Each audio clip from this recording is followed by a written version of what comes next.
마태복음 16장 13절에서 17절 말씀을 제가 봉독하도록 하겠습니다. 신약성경 27면에 나와 있습니다. 예수께서 빌립보 가이사라 지방에 이르러 제자들에게 물어 이르시되 사람들이 인자를 누구라 하느냐?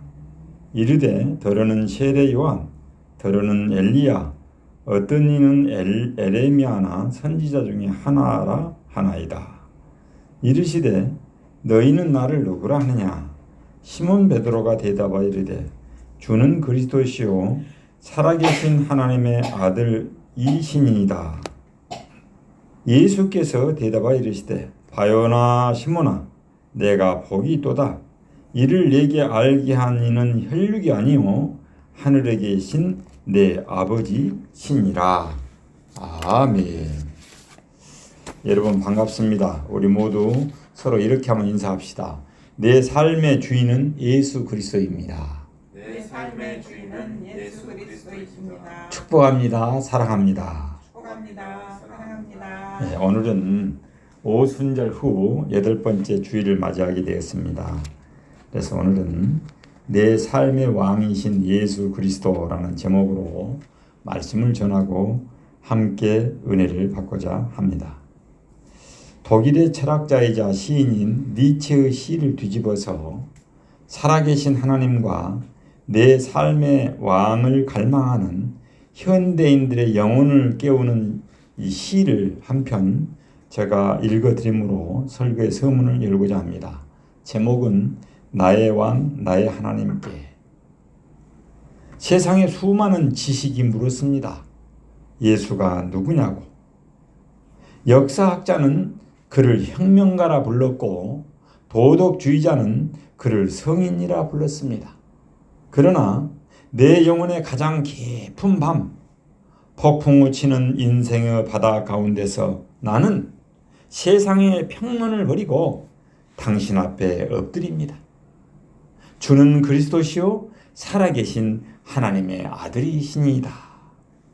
이 고백이 터져나오는 순간 내 삶의 방황은 끝이 나고 내 영혼의 진짜 왕이 보좌에 앉으십니다.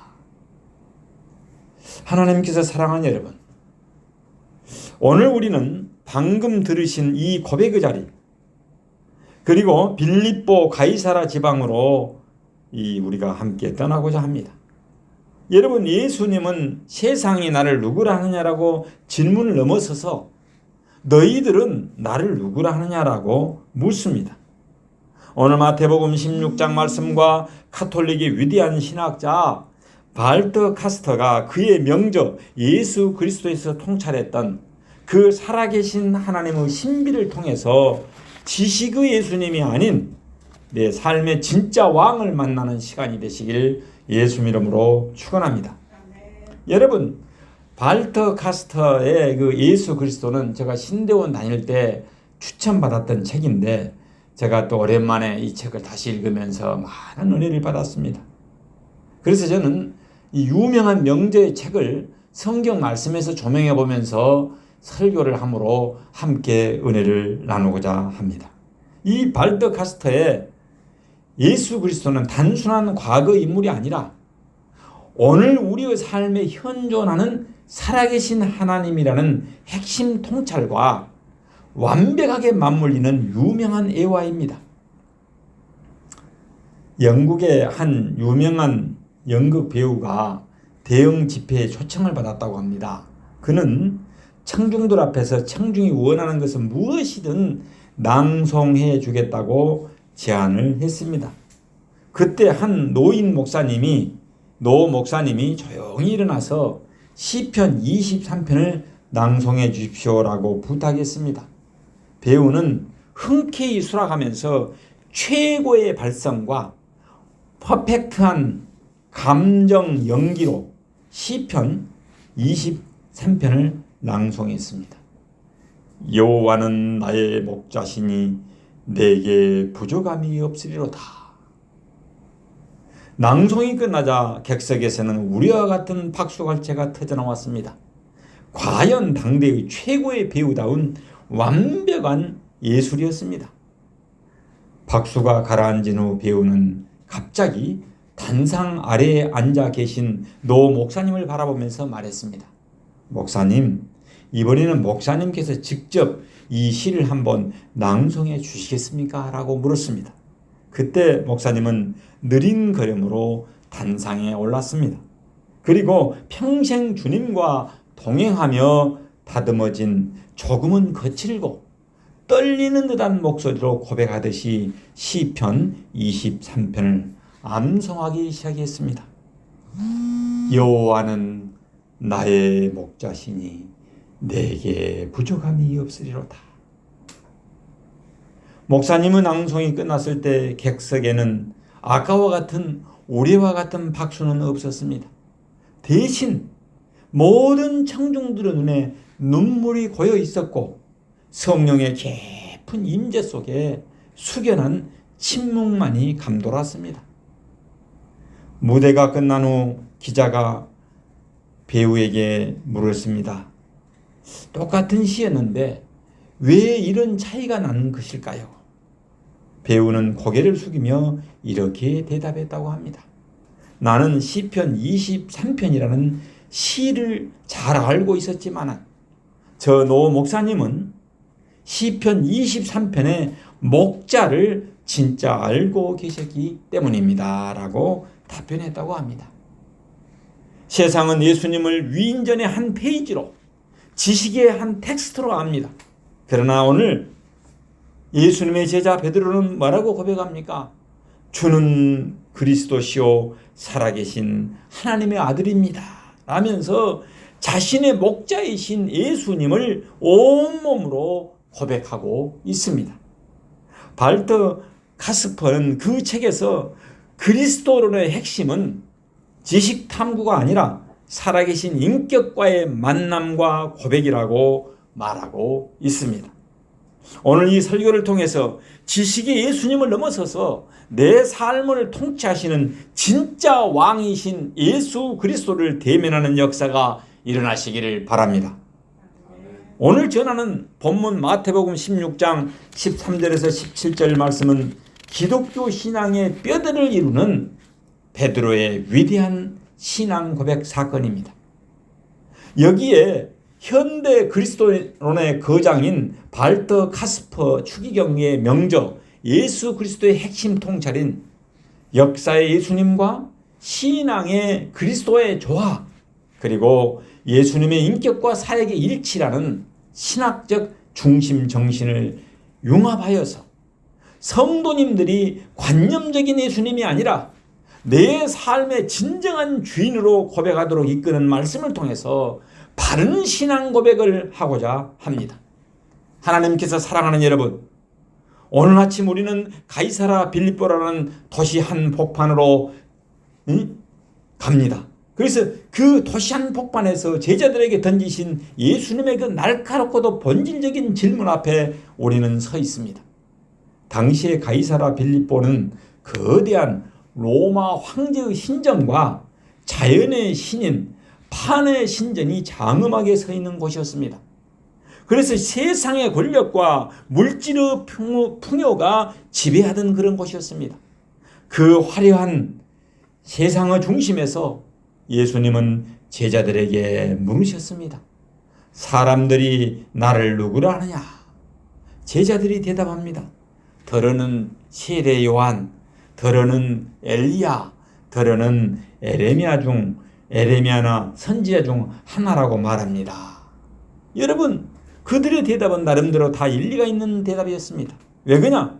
예수님은 세례 요한처럼 정의로웠기 때문입니다. 예수님은 엘리야처럼 권능이 있으셨기 때문입니다. 예수님은 에레미야처럼 눈물이 많으셨기 때문에 각자 보는 시각에 따라서 세례 요한이요, 엘리야요, 에레미야라고 대답했던 것입니다. 그러나 이것은 예수님의 일부의 기능과 역할을 본 것일 뿐 그분의 진정한 본질과 인격을 마주한 고백이 아니었습니다. 그때 우리 예수님께서는 제자들의 눈을 응시하면서 가장 중요한 질문을 던집니다. 그러면 너희들은 누구라 하느냐? 세계적인 신학자 발터 카스퍼는 그에 져서 예수 그리스도에서 오늘날 많은 그리스도인들이 예수님을 역사 속에 훌륭한 도덕 교사나 성인 혹은 내 문제를 해결해 주는 유익한 기능적 존재로 보는 영적 위기에 처해 있다고 경고하고 있습니다. 오늘 예수님은 타인의 고백 뒤에 숨어 있는 우리에게도 동일하게 물으십니다. 중식아, 순이나 현이나 너는 나를 누구라고 고백하느냐? 이 질문에 대한 바른 응답 속에 우리의 영원한 생명과 참된 신앙의 능력이 감춰져 있습니다. 첫째, 우리 예수님은 역사 속에 살아계시며 우리와 연대하시는 참 인간이십니다. 사도 베드로의 고백을 이해하기 위해서 우리는 먼저 예수님이 가상인물이나 신화 속의 존재가 아님을 우리는 기억해야 합니다. 이 발터 카스퍼는 참된 그리스도인의 시작은 2000년 전 팔레스타인 땅에서 우리와 똑같은 살과 피를 지니고 슬플 때는 슬퍼하시고 배고플 때는 밥을 먹지 안 했을 때는 배고파하시고 고통당하셨던 역사의 예수님을 바르게 아는 것에서 시작돼야 한다고 강조하고 있습니다. 예수님은 하늘 높은 보좌에서 인간의 고통을 구경만 하시는 분이 아니다는 말입니다. 그분은 역사의 현장 가장 낮은 곳으로 내려오셔서 죄인들의 친구가 되셨고 병든 자를 만지셨으며 문둥병자를 손으로 직접 이렇게 만지셨습니다. 그리고 억눌린 자들의 눈물을 닦아주셨습니다. 우리가 믿는 예수님은 관념과 그런 이론이 아니라 실제 역사 속에서 인간의 연약함을 몸소 겪으신 분이었습니다. 제2차 세계대전 당시에 수많은 유대인들이 참혹하게 학살당했던 아우슈비츠 수용소 한 감옥에는 신비로운 흔적이 하나 남아있다고 합니다. 한 사형수가 죽음을 맞이하기 직전에 거친 시멘트 벽에 손톱과 작은 돌 조각으로 정성스럽게 긁어서 새겨놓은 십자가에 못 박힌 예수님의 형상이었습니다. 전쟁의 참혹함 속에서 하나님은 도대체 어디에 계시는가? 왜 우리를 버리셨는가라며 울부짖는 이들에게 그 벽에 새겨진 십자가는 말 없는 대답을 건네고 있었던 것입니다. 하나님은 멀리 계시지 않는다. 지금 너희가 겪는 이 참혹한 고통의 현장, 이 차가운 감옥 바닥에서 너희와 함께 눈물을 흘리며 고통당하고 계신다. 하나님께서 사랑하는 여러분, 우리의 예수님은 우리의 아픔을 모르시는 분이 아닙니다. 수능의 문턱에서 좌절할 때, 취업의 문턱에서 낙심할 때, 질병으로 신음할 때, 인간관계의 배신으로 가슴을 칠 때 예수님은 내가 너 아픔을 안다라면서 우리의 눈물을 닦아주시는 역사 속에 실제하셨고 지금도 내 삶에 찾아오시는 참 좋으신 인간 예수님이십니다. 두 번째로 예수님은 죽음을 이기시고 살아나신 하나님의 아들이십니다. 그러나 예수님이 그저 좋은 인간, 훌륭한 성인으로만 끝났다면 기독교는 존재하지 않았을 것입니다. 베드로의 그 위대한 고백은 우리 다시 한번 들읍시다. 베드로가 뭐라고 고백합니까? 주는 그리스도시요 살아계신 하나님의 아들이시니이다. 마태복음 16장 16절, 이 유명한 신앙 고백입니다. 이 고백은 단순히 예수님이 좋은 분이라는 찬사가 아닙니다.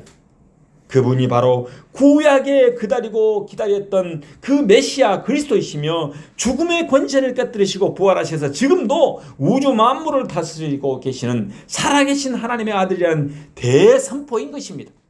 그래서 발터 카스퍼는 십자가에서 무력하게 죽은 것처럼 보였던 그 예수님이 부활하심으로써 그분이 하신 모든 말씀과 행동이 하나님의 신적인 권위와 진리였음이 증명되었다고 말하고 있습니다. 예수님은 과거 인물이 아니라 지금도 성령으로 우리 가운데 살아계신 하나님의 아들이십니다. 여러분, 세 번째로 참된 고백은 내 삶의 주권을 온전히 주님께 양도하는 것입니다. 예수님이 제자들에게 너희는 나를 누구라 하느냐라고 물으셨을 때 예수님이 원하셨던 것은 신학적인 정답이 아니었습니다. 예수님이 원하셨던 것은 베드로의 삶을 전 관역으로 삼는 인격적인 헌신이었던 것입니다. 발터 카스퍼의 그리스도론의 핵심 정신에 따르면 예수 그리스도를 믿는다는 것은 그분에 대한 이론적인 지식을 동원하는 것이 아니라 그분의 인격과 내 인격이 연합하여 내 삶의 중심을 이동하는 것입니다. 입술로는 주님이라고 부르면서 여전히 내 인생의 운전대를 내가 쥐고 있다면 그것은 바른 신앙 고백이 아닙니다. 내 시간의 주권, 내 물질의 주권, 내 미래의 주권을 예수님 앞에 온전히 양도하고 그분의 뜻에 절대 순종하는 것, 그것이 바로 베드로가 드렸던 고백의 진짜 완성인 것입니다. 중세 유럽의 한 신실한 영주가 자신이 다스리는 아름다운 성을 가지고 있었습니다. 어느 날 그 나라의 자비롭고 정의로운 왕이 군대를 이끌고 영주 성을 방문했습니다. 영주는 왕을 열렬히 환영하며 성 안에서 가장 화려한 방을 내어주었고 최고의 음식으로 대접했습니다. 왕은 영주에게 고마워하면서 이렇게 말했습니다. 그대가 나를 이토록 환대해 주니 참 기쁘다. 이제 내가 이 성의 모든 백성들을 보호하고 다스릴 수 있도록 내게 성문의 열쇠를 넘겨줄 수 있겠느냐라고 물었습니다. 그 순간 영주의 얼굴이 확 굳어져 버렸습니다. 영주는 속으로 이렇게 생각했습니다. 왕을 손님으로 모시고 대접하는 것은 좋지만은 내 성의 통치권까지 넘겨줄 수는 없다. 여기는 내 성이다. 이렇게 속으로 생각했습니다. 영주는 결국 열쇠를 주지 않고 왕을 그저 귀한 손님으로만 머물게 했던 것입니다. 얼마 후 이웃나라의 대군이 쳐들어왔을 때 왕의 군대의 보호를 받지 못한 그 성은 순식간에 함락되어 버리고 말았습니다. 오늘 우리는 예수님을 내 인생의 왕으로 모시고 주님으로 모시고 성문 열쇠를 넘겨드렸습니까? 아니면은 그저 필요할 때만 도움을 구하는 귀한 손님으로만 머물게 하고 있습니까? 진정한 신앙 고백은 예수님께 내 인생의 열쇠를 완전히 넘겨드리는 것입니다. 말씀을 맺고자 합니다. 사도 베드로가 주는 그리스도시요 살아계신 하나님의 아들이시니다라고 고백했을 때 예수님은 크게 기뻐하면서 축복해 주었습니다. 뭐라고 축복했습니까? 여러분 다 함께 마지막 절 한번 봉독하겠습니다. 시작. 17절 예수께서 대답하여 이르시되 바요나 시몬아 내가 복이 있도다. 이를 내게 알게 한 이는 혈육이 아니요 하늘에 계신 내 아버지시니라. 아멘. 하나님께서 사랑하는 여러분, 우리가 예수님을 나의 온전한 구원자, 내 삶의 진짜 주인으로 고백하고 순종할 때 하나님은 우리 인생을 음부의 권세, 세상의 어떠한 풍파도 흔들릴 수 없는 단단한 반석으로 세워주십니다. 세상의 화려한 신전들과 유혹 앞에서도 주눅 들지 마십시오. 오늘 내 삶의 자리에서 주님을 향해서 주님은 나의 그리스도시며 내 삶의 유일한 주인이십니다라고 담대히 고백함으로써 반석 위에 세워지는 축복을 누리는 모든 주님의 친백성들이 되시길 예수의 이름 받들어 축원하옵나이다. 아멘. 기도하겠습니다. 만군의 여호와 하나님 아버지, 역사 속에 친히 찾아오셔서 우리의 눈물을 닦아주시고 부활의 권능으로 지금도 살아계셔서 우리를 다스려 주시니 감사를 드립니다. 오늘 가이사라 빌립보의 화려한 세상 한복판에서 제자들에게 던지셨던 너희는 나를 누구라 하느냐라는 예수님의 음성을 내 심령의 귀로 듣습니다. 그동안 하나님을 내 안일함과 소원을 이루기 위한 수단으로만 여기거나 입술로만 주여 주여 부르면서 내 인생의 성문 열쇠는 꽉 움켜쥐고 있었던 우리의 부끄러운 모습을 회개합니다. 이 시간 베드로 사도의 고백이 나의 고백이 되기를 원합니다. 주는 나의 그리스도시요 지금도 내 삶에 역사하시는 살아계신 하나님의 아들임을 선포합니다. 내 시간의 주권, 내 물질의 주권, 내 미래의 안위까지도 부활하신 예수님의 손에 온전히 올려드리오니 오직 예수님만이 내 삶의 왕이 되어 주옵소서. 세상이 아무리 흔들어도 이 바른 신앙 고백의 반석 위에 서서 음부의 권세를 이기고 날마다 당당히 승리하는 거룩한 주의 친백성들이 되게 하옵소서. 우리를 온전히 통치하시며 다스리시고 인도하여 주옵소서. 내 삶의 왕이신 예수 그리스도 이름 받들어 기도하옵나이다. 아멘.